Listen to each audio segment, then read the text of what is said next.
मैं अपने चैनल में आप सभी का स्वागत करती हूँ और आज हम फिर से लेकर आए हैं कुछ इम्पोर्टेंट क्वेश्चन को जो कि आपके पाठ्यक्रम से संबंधित हैं। तो जैसा कि आपको पता है, मैं पिछली वीडियो में आपके 45 क्वेश्चंस को पढ़ा चुकी हूँ और उसी श्रृंखला में आज मैं कुछ क्वेश्चनों को रिवाइज़ कराऊंगी जो कि पहले पेपर में आ चुके हैं। ठीक है, तो सबसे पहला हमारा क्वेश्चन बनता है आपका, कौन सा क्वेश्चन है सबसे पहला, कि तीसरी कसम कहानी का नायक कौन है? कौन है? हीरामन। ठीक है। दूसरा क्वेश्चन है, पिता कहानी के रचनाकार कौन है? ज्ञानरंजन। ध्रुव स्वामी नाटक का प्रकाशन कब हुआ? 1933।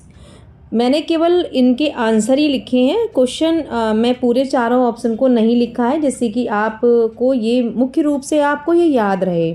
यदि मैंने चारों ऑप्शन को लिया तो हो सकता है उसमें आप थोड़ा सा कंफ्यूज हो जाएं, इसलिए मैंने ये नहीं लिया है। अगला क्वेश्चन है, ध्रुव स्वामी नाटक इतिहास के किस कालखंड से संबंधित है? गुप्त वंश। जयशंकर प्रसाद का नाटक ध्रुव स्वामी कितने अंकों में लिखा गया है? 3।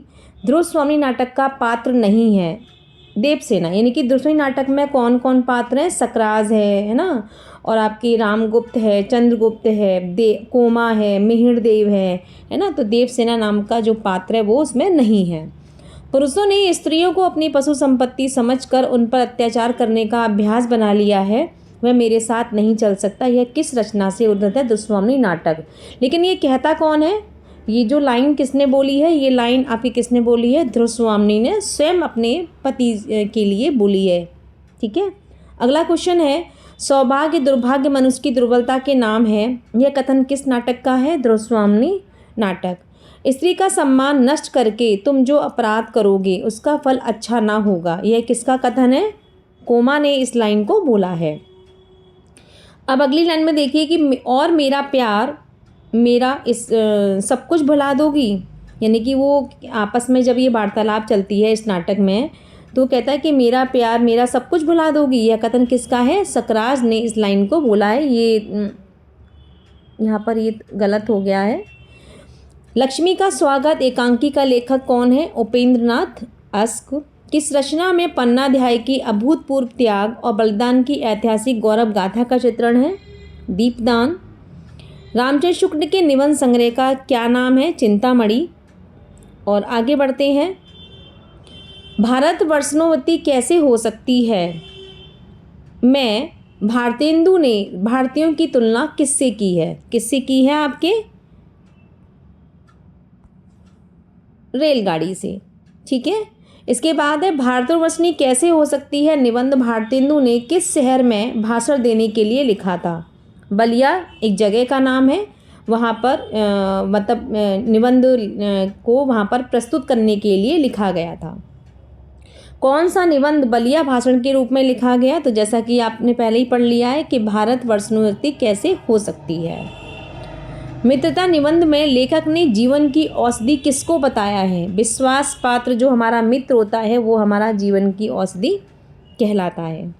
अगला है, कौन सा निबंध संग्रह आचार्य हजारी प्रसाद द्विवेदी का नहीं है? कौन सा है?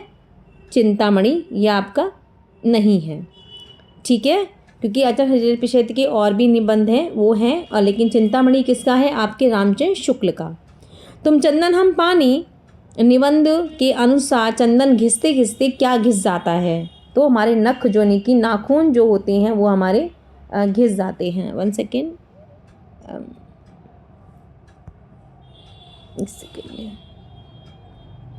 क्या घिसाते हैं हमारे?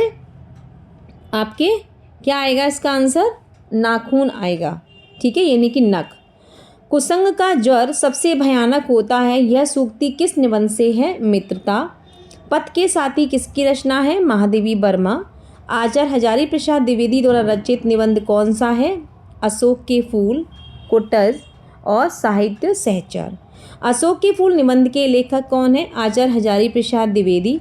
मंटो मेरा दुश्मन के लेखक कौन है? उपेंद्रनाथ अश्क। 30 बरस का साथी किस विधा की रचना है? संस्मरण। साहित्य की डायरी के लेखक कौन है? मुक्तिबोध। कौन सी रचना महादेवी वर्मा की नहीं है? माटी की मूर्तें। और अभिनेता किसका महत्वपूर्ण तत्व है? नाटक का।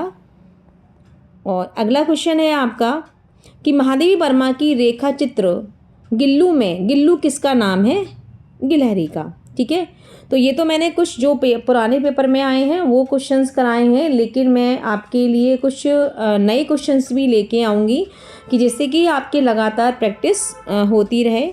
और यदि कोई गलती हो गई हो तो माफ़ कीजिएगा, क्योंकि अभी मेरा नया नया है तो मुझे इतना नहीं आता है। तो यदि आपको वीडियो पसंद आ रही हो तो अपने दोस्तों को बताएं और आप इसे लाइक एंड शेयर कर सकते हैं, जिससे कि मुझे थोड़ा सा मोटिवेशन मिलेगा। धन्यवाद।